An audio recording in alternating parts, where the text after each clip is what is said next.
आकाशवाणी मध्य प्रदेश से प्रस्तुत हैं प्रादेशिक समाचार। नमस्कार, समाचारों के साथ मैं राना शाहिद। पहले इस बुलेटिन के मुख्य समाचार। केंद्रीय वित्त मंत्री ने भारतीय स्टेट बैंक को बताया फॉर्च्यून 500 में सूचीबद्ध एकमात्र भारतीय बैंक। बालाघाट में डीजीपी ने कहा कि पुलिस के जवानों के हौसले हैं बुलंद। प्रदेश सरकार ने अग्निशमन सेवाओं के आधुनिकीकरण के लिए 397 करोड़ रुपए का प्रस्ताव केंद्र सरकार के पास भेजा और पश्चिम मध्य रेलवे ने 7 माह में 629 लाख रेल यात्रियों से कमाए 1400 करोड़ रुपए। अब समाचार विस्तार से। केंद्रीय वित्त और कॉरपोरेट कार्य मंत्री निर्मला सीतारमण ने आज भारतीय स्टेट बैंक की अतुलनीय विकास गाथा की सराहना की। मुंबई में भारतीय स्टेट बैंक के मुख्य शाखा भवन के शताब्दी समारोह में वित्त मंत्री ने कहा कि भारतीय स्टेट बैंक फॉर्च्यून 500 में सूचीबद्ध एकमात्र भारतीय बैंक है। उन्होंने कहा कि यह बैंक प्रतिदिन 20 करोड़ यूपीआई लेनदेन का निपटारा कर सकता है। वित्त मंत्री ने भारतीय स्टेट बैंक को इसके देश भर में फैले 43 विरासत भवनों को संरक्षित करने के लिए भी प्रेरित किया। श्रीमती सीतारमण ने इस अवसर पर एक स्मारक सिक्का जारी किया। प्रदेश के डीजीपी सुधीर सक्सेना ने आज बालाघाट में वरिष्ठ अधिकारियों की एक बैठक ली। गौरतलब है कि बालाघाट में कल पुलिस और नक्सली के बीच मुठभेड़ में हॉक फोर्स के शिव कुमार नामक जवान सिर में गोली लगने से गंभीर रूप से घायल हो गए थे, जिसका गोंदिया में इलाज चल रहा है। बैठक के बाद डीजीपी घायल जवान को देखने के लिए भी गोंदिया पहुंचे। मीडिया से चर्चा करते हुए डीजीपी ने कहा कि पुलिस जवानों के हौसले बुलंद हैं। बालाघाट में पिछले कुछ वर्षों में जो नक्सल विरोधी अभियान है उसमें बालाघाट पुलिस को और मध्य प्रदेश पुलिस को उल्लेखनीय सफलताएं प्राप्त हुई हैं। पिछले 5 वर्षों में जितने नक्सलवादी मुठभेड़ों में मारे गए हैं उनकी संख्या उसके पिछले 30 वर्षों में मारे गए नक्सलवादियों से अधिक थी। माननीय मुख्यमंत्री के निर्देश पर आज मैं स्वयं और ADG intelligence IG law and order यहाँ बालाघाट में आए हैं। आज हम लोगों ने अपने पूरे अधिकारियों के साथ बैठक की इसमें और भविष्य की रणनीति पर चर्चा करी और फोर्स का मोराल बहुत हाई है। बालाघाट से नक्सलवाद की समस्या को जड़मूल से उखाड़ने के लिए सभी लोग कृतसंकल्पित। राज्यपाल मंगूभाई पटेल ने कहा है कि अधिकारी की संवेदनशीलता प्रशासन की सफलता का आधार होती है। संवेदनशील अधिकारी अपने कार्यों से समाज और राष्ट्र को बहुत कुछ दे सकते हैं। राज्यपाल आज राजभवन में भारतीय पुलिस सेवा के परिवीक्षाधीन अधिकारियों को संबोधित कर रहे थे। श्री पटेल ने कहा कि वर्तमान समय की बड़ी चुनौती साइबर क्राइम और इसके बदलते स्वरूपों के प्रति जागरूकता और नवाचार बहुत जरूरी है। आमजनों और विशेषकर वंचित वर्गों को नवीनतम साइबर खतरों जैसे प्रयास करें।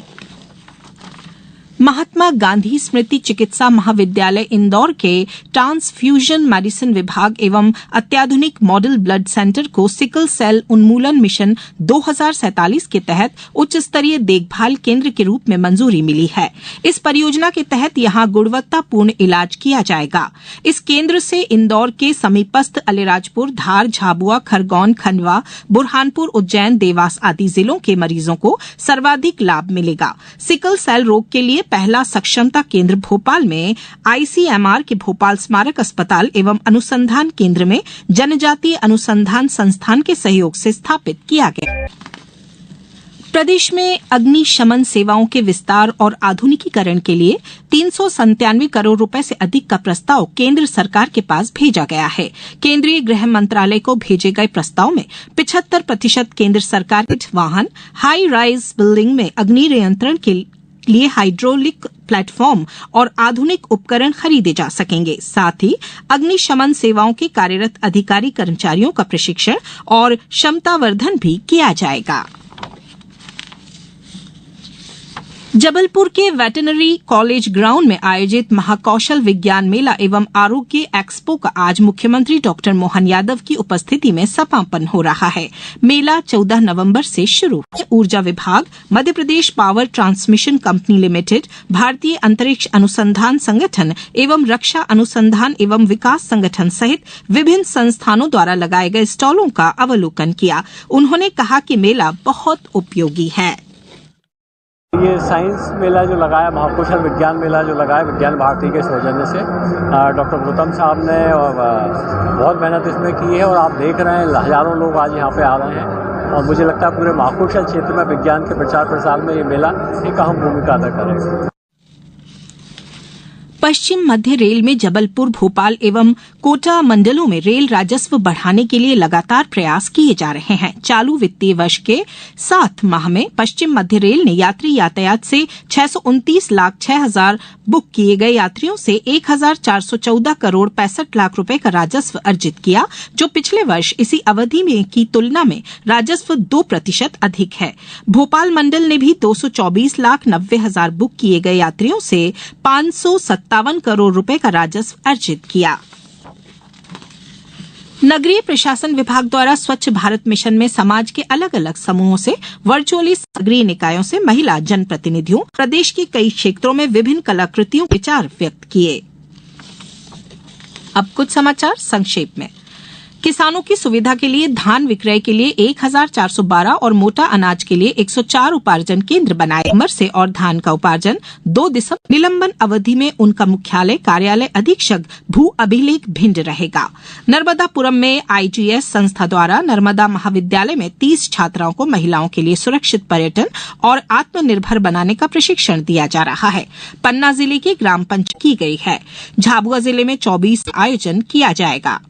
रतलाम में ट्रांसफार्मर से ऑयल चोरी करने वाले गोपियों के पास से 40 लीटर ट्रांसफर B1 का वाचन पटवारियों द्वारा किया गया। खंडवा के ग्राम भाव सिंहपुरा के शासकीय प्राथमिक शाला में विधिक साक्षरता शिविर का आयोजन किया गया और जाएगा। आज इस बुलेटिन में बस इतना। पर मिलेगा 150 रुपए का फायदा। मध्य प्रदेश में इस साल भी गेहूं का बम्पर उत्पादन होने की उम्मीद है। इस बीच केंद्र सरकार ने साल 2025 से 26 के लिए गेहूं का समर्थन मूल्य भी निर्धारित कर दिया है, जिस पर किसानों को 150 रुपए का सीधा फायदा होने वाला है। मध्य प्रदेश के किसानों को भी इसका फायदा मिलेगा। फिलहाल प्रदेश में गेहूं की बुआई शुरू हो गई है।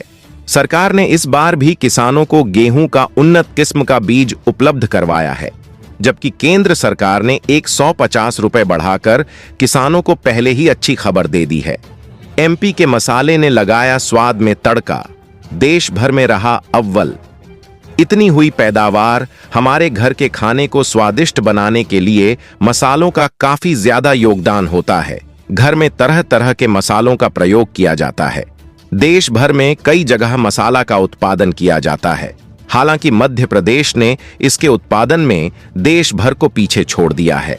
बता दें कि साल 2023 से 24 में एमपी के किसानों ने 8,32,419 हेक्टेयर में मसाला फसलों की बुआई करके 54 लाख टन से अधिक मसालों का उत्पादन किया है, जो अपने आप में एक रिकॉर्ड है। साथ ही साथ प्रदेश में गेहूं की बुआई को लेकर एडवाइजरी जारी की गई है। मध्य प्रदेश में बढ़ने लगी ठंड।